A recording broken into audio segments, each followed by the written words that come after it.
I'm sorry to say, you are not really qualified to run for president.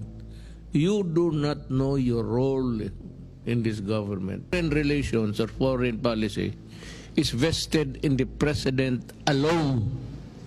Siya yung kaisa-isang ano ang policy gusto niyang ipalabas for the Philippines is vested in the president and not with the senators or the vice president.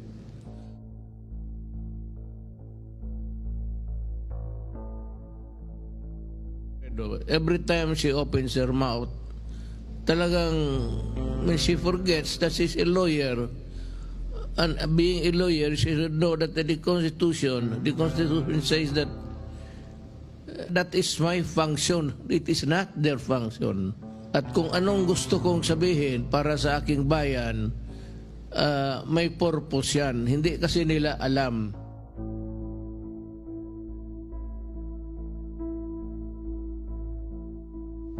Na alam ko noon na meron tayong binili na armas sa Amerika, it took them years to deliver.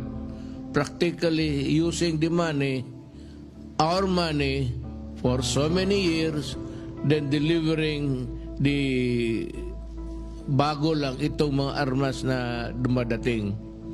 And second, itong Congress ng United States, magbili tayo ng helicopter, they denied because they say that we cannot use it against, well anyway, ayaw nila tayong pabigyan. Yan ang hindi alam kasi ng itong, which pretended ignorance kay Lacson, but itong kay Robredo,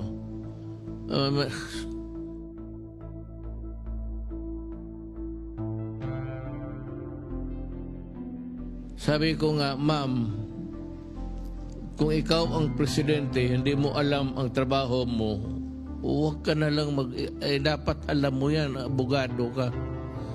That you should not be opening your mouth while we are negotiating because maraming kasalanan ang Amerika sa atin.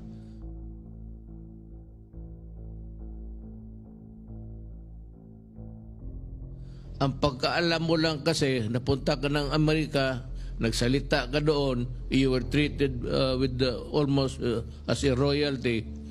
Tapos ito ang nangyari ngayon, kakampi ka na walang rason.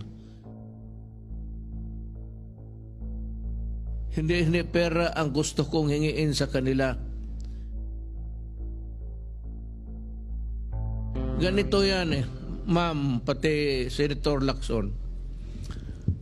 Tayo malapit sa China.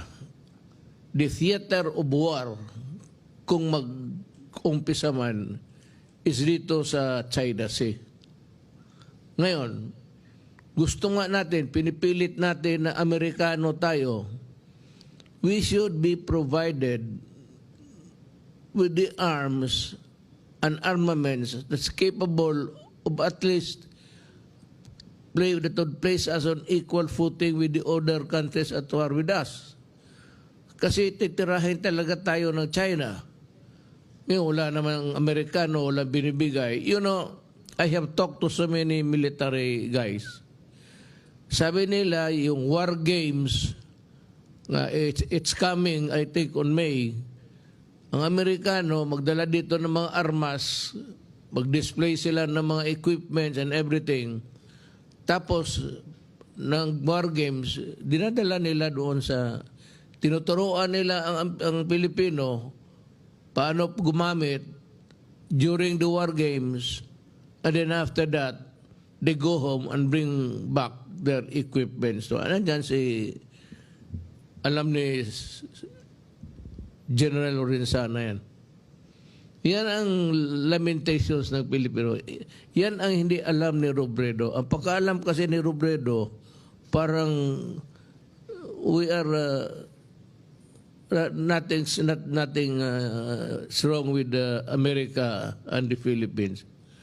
Hindi niya alam na ano kaya ikaw, ma'am, I'm sorry to say, you are not really qualified to run for president. you do not know your role in this government. Yung foreign relations with other countries is vested on the president alone. Kaya hindi mo alam kung mapangyayari nung una, antecedent or precedent na may ginagawa itong mga Amerikano parang